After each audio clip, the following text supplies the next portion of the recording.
Okay, seriously, what the hell? Because you're the Devils. Nice. What? No, that's not... Screw it. How have you not hit a slump yet? I don't know. We just keep winning. Just keep winning. Just keep winning. Have you even lost 2 in a row yet? I think we both know the answer to that one. Do you understand what's going on? Do you understand how stupid this is? I mean, stupid's not the word I would use, but... Do you know there's a team on a 14-game point streak right now? Well, it's for sure not you. No, not me. The Canes. 12-0-2 in 14 games. They've caught up to you by a whopping 4 points. They're still down by 6 points in the standing, and you have games in hand. That's pretty impressive. Impressive? Your goal differential is 40 goals higher than theirs. Neat. Neat! Neat! You're not even taking this seriously. Hey, now that's not fair. I take games against contenders very seriously. And who do you consider a contender? You mean other than me? Yes, other than you. The 1976 Canadiens? Unbelievable. Go screw yourself. I would. My schedule's just full of screwing everyone else. Low quality fans of a high quality Bruins team, that is a dub! Have you gotten sick of hearing that yet? Because I have not gotten sick of saying it. Not even close. This was a matchup 3 weeks ago that was billed as the 2 best teams in the league going at it. Sure, we were going to be coming off of a back-to-back, but whatever. This was a game both fan bases were looking forward to. The Bruins had lost, I don't know, maybe 4 or 5 games at that point, considering we're only at 6 losses right now. We have 27 wins before Christmas. That's crazy. Meanwhile, the Devils had a 13-game winning streak going and were smoking the Metro. 3 weeks later, one team held up their side of the bargain. They continued to just steamroll everyone. And the other team, the Devils, cratered. They had lost, I believe, 6 in a row before finally breaking that against, I want to say, the Panthers. I don't know. I don't have all the notes in front of me. But they were not doing well. I still believe this is a really good team. And I think you can see from that game, if you've watched the whole game, that is still a good team. The box score is going to lie to you a little bit. Yes, they outshot us by a ton. I thought the quality was way more even as far as real scoring chances. But it doesn't really matter right now. The Devils have been, over the last couple of weeks, pretty damn injured. Right now, they're missing Bernier, Palat, Bastian, Marino, and Graves, which Marino and Graves are their top 2 defensemen, all due respect to Dougie Hamilton. And if you had asked the average Devils fan, how many posts or crossbars have you guys hit over the past couple of weeks? Have you guys hit over the past couple of weeks? I guarantee the average answer is somewhere in the billions. That's billions with a B, by the way. That team is snake-bitten right now. I think we saw some of that this game, too. They are 3-5-2 in their last 10 coming into this one. It doesn't feel like they're being thoroughly outplayed in most of those games when you go back and take a look at them, but they're definitely nowhere close to the dominant team they were to start the season for the first couple of months. On our end, Olmark starts, so you know we're winning the game. Duh. He deserved a better stat line, honestly, and he still ended up with a .923 save percentage, so there you go. Greer is in for Smith, which turns out to be a weird decision. Greer, we need more cap space so we can switch some guys around a little bit. I'd send Greer down at this point. Just bring Lauko back in, have Smith stay for a bit, because I thought Smith had actually been kind of picking it up a little bit. Greer just ain't it for me right now. No other line changes for us. Like, comment, subscribe. Anyway, puck drops! I'm sorry I missed that last time. I read the comments. Midway through the first, look, I like the way we're playing to start. We're getting outshot, but again, I just like the way that we're moving the puck, the creativity. Pasta was on one tonight. You knew he was going to score. But midway through the first, Bergeron is not on the bench.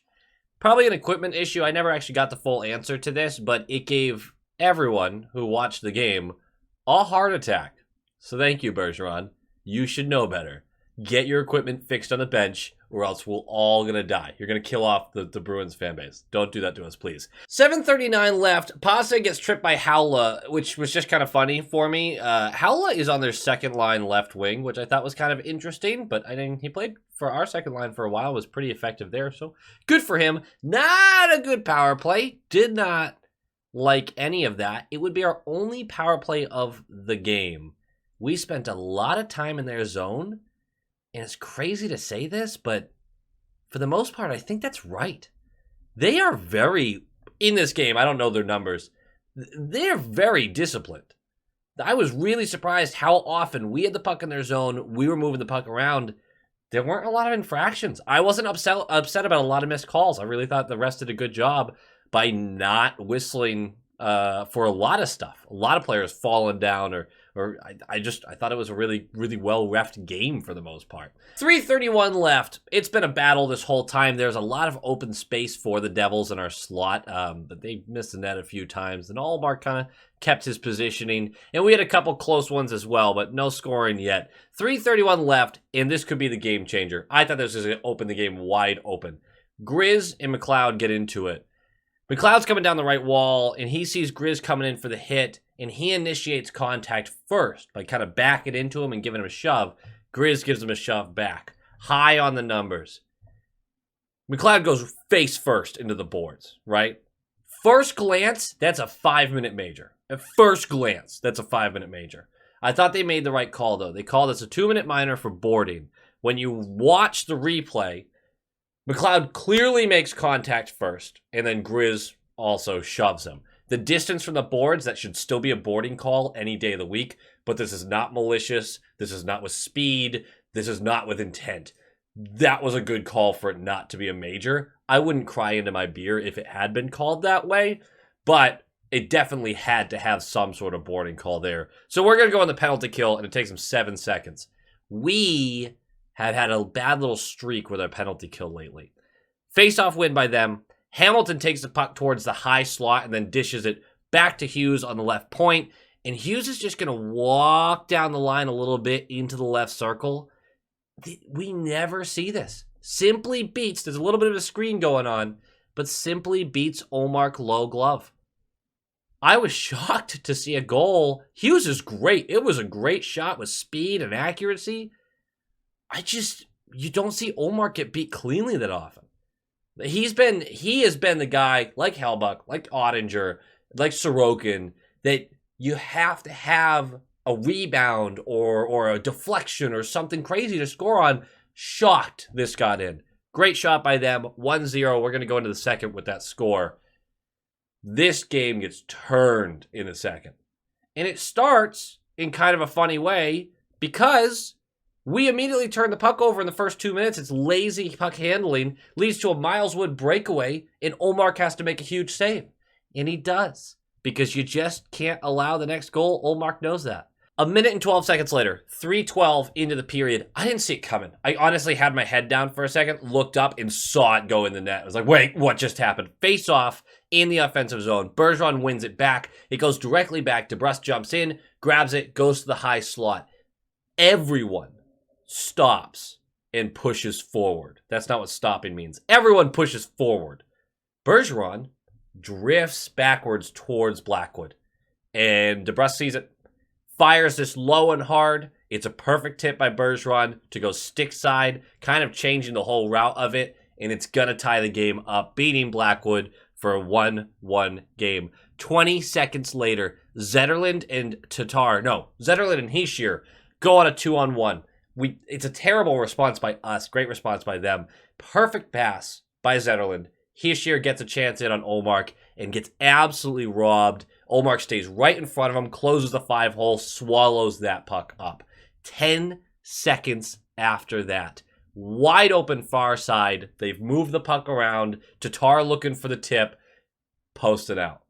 These are huge chances. I'll admit that. If you're going to miss the net, you're going to miss the net, man. I'm just saying. Oh, hit the post. Yeah, well, 2 inches further in, you would have scored.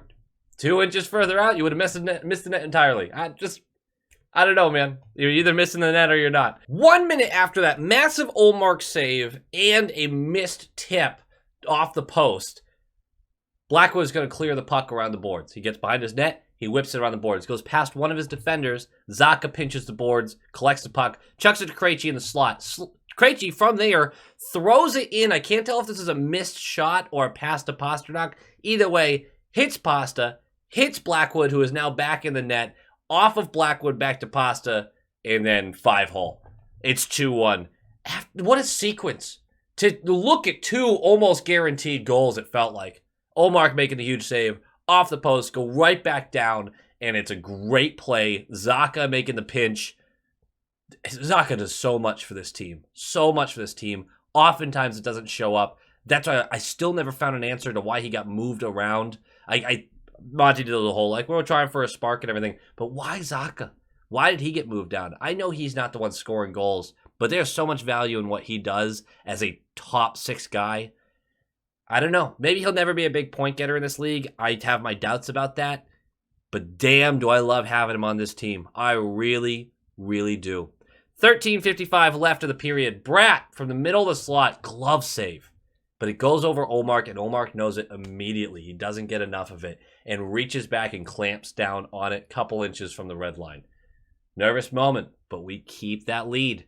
And then about 3-4 minutes later, this is just a great breakout. It's a good pass from Clifton to Krejci. Krejci takes the offensive zone on that left side. Zacha plays that all-important role of flying through the middle of the slot. That movement demands of the defense to back up a little bit. You can't let a guy just get behind you and in front of your goalie. So both of them drop a little bit. Krejci recognizes this, as he always does. Keeps it high, flings it back to Pasta, who's coming in from that right point. Pasta's going to have a little toe drag, gets closer into the slot, picks his spot far side. Ping! Sniper-Rooney and cheese.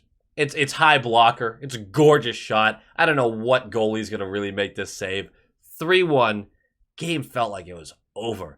And when I say the Devils looked dejected at this point, they did.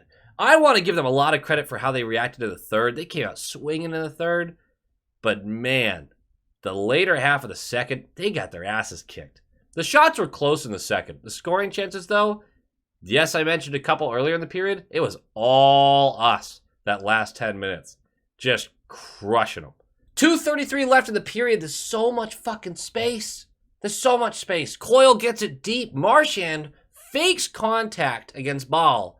And as I guess Ball just decides to try to wrap it around the boards. So he tries to send it behind his net. Marchand just jumps it because he never actually makes contact. He grabs the puck and with speed goes behind the net and flings it up to DeBrusk. Hischier is there, you know, the younger Bergeron. I don't know about that with this defensive play. Marchand's able to feed up to DeBrusk, who roofs it from right in front of Blackwood. 4-1. This game's got to be over, right? We even get a penalty. 1:33 left. McAvoy for hooking. We're going to kill that. Going into the third, still have to kill off a little bit of that penalty. We do. Vanacek's going to start for them because Blackwood's been terrible. He really has been. I don't think the defense was very good in front of him, honestly, considering where we scored those goals from. But hey, that's just me. We were either gassed or didn't give a shit anymore because we weren't even trying to go up ice for a lot of this. It was clearly a prevent kind of system, which I hate.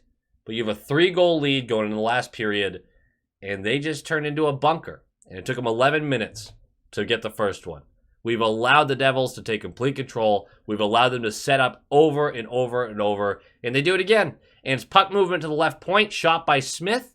Ullmark makes the first save, kicks it out to the far circle, to the left circle, and Tatar is there to clean it up. Forbort got caught way too far inside. He was not ready for this rebound at all. It was a complete lapse of judgment by him. It's fine. It's 4-2, 9 minutes left. A lot of people are upset because it hit the netting like a minute and a half before this goal. It came out of the zone, went into the zone. I don't care. You got to play the game in front of you.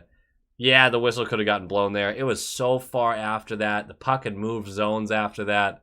You got to play the game. That's no excuse. So that didn't bother me at all. I see why it bothered some people, but I just don't care. 6:13 left.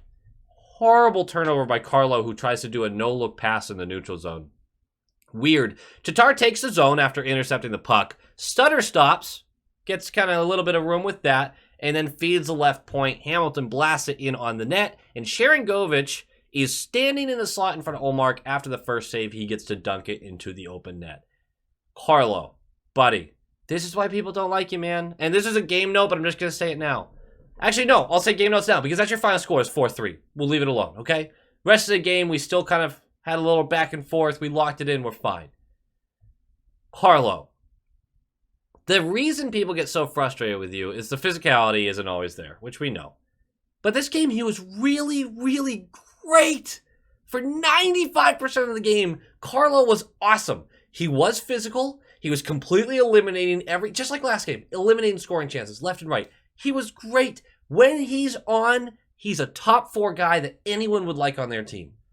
He really is. Defensive defenseman, not going to rack up the points, but eliminate scoring threats. But when he's scored on, which isn't often, but when he is, it's so glaringly bad. And it's so obviously his fault. He didn't eliminate Sharangovich after being the one to turn the puck over. He just stood there and reached in with his stick to try to get the rebound rather than eliminating the threat. A brutal, awful, terrible sequence for him. He is a good defenseman. I swear to God he is. Look at all of his defensive stats. He's so good. But when he fucks up harder than anyone on the team. Anyone. He's so glaring. It's an interesting dynamic. I see why people don't like him, especially if you're not able, and this isn't me judging there's a different level of fan for everything. If you're not able to watch the games a lot and you're only able to catch 1 out of every 4 or something like that, and you watch the highlights after every game and everything because you don't have the time to watch all these games, which I totally understand. Sometimes you're going to get highlights where you're like, God, Carlo was awful on that. But you don't see the 9 other plays he made where he was fucking impeccable. It's so frustrating. He's a really good defender. But when he fucks up, it is so bad. It's so bad. Olmark was brilliant and deserved a little bit of help on that rebound there for a little bit better of a stat line. I hate that now that I know he's the Vezina favorite. Because now I'm less like, if he gets anything below a 930, it hurts his chances to win the award. I don't like thinking about that shit so early. So that's kind of bugging me. But he was great again. My biggest game note, when this team wants to turn it on, they can. And they're brilliant. And they're amazing. And they're classy. And just quick. And creative. And sexy. But when they turn it off, holy fuck. They just turn it off. Badly. I mean, seriously. They'll dump the puck in, go for a change. No one pursues. They get in the defensive zone, lock it together, not eliminating threats, not pursuing pucks. They're just, let's just get through this. They got to get locked in on that. Now we're game 33, this time there. You can't do 60 minutes of full throttle every game for a regular season. But that kind of shit gets scary. We've allowed teams to come back a little too often lately. I understand the concern there. I'm not overly worried about it right now, but it's very clear what's happening where the team does just kind of turn it off. I think this was a mixture of turning it off and they're fucking gassed. It's 11 games in 23 days. This was a back-to-back after playing a really good Winnipeg team and having to claw your way back into that game. I'm going to give a total pass on that. Get the win. 27 wins before Christmas. That being said, there's some concerns. We'll keep an eye on it. It's a well-deserved break at this point. All right, guys, that does it for me. Coming up after the break, we have Ottawa, which we are traveling to the day of, I think. So we're going to travel to Ottawa on the 27th, play them. They're one of the few teams to have beaten us this year, so that's not Gonna be great because that travel's not fun. And then right after that game, we have to fly back to New Jersey. New Jersey has injuries. We don't. I'm gonna leave that alone. We don't get to play that New Jersey team on like great even footing yet. I think we do get them once more later in the season, which should be a better matchup. But hey, it'll be interesting to see what they bring to this next game. I still think that's a really good team. I would really like to beat Ottawa this time around. I predicted a loss on the short shift pod because I'm a bad person, but I would really like to see a win there. Mostly because I really like winning. Yeah. Go Bees!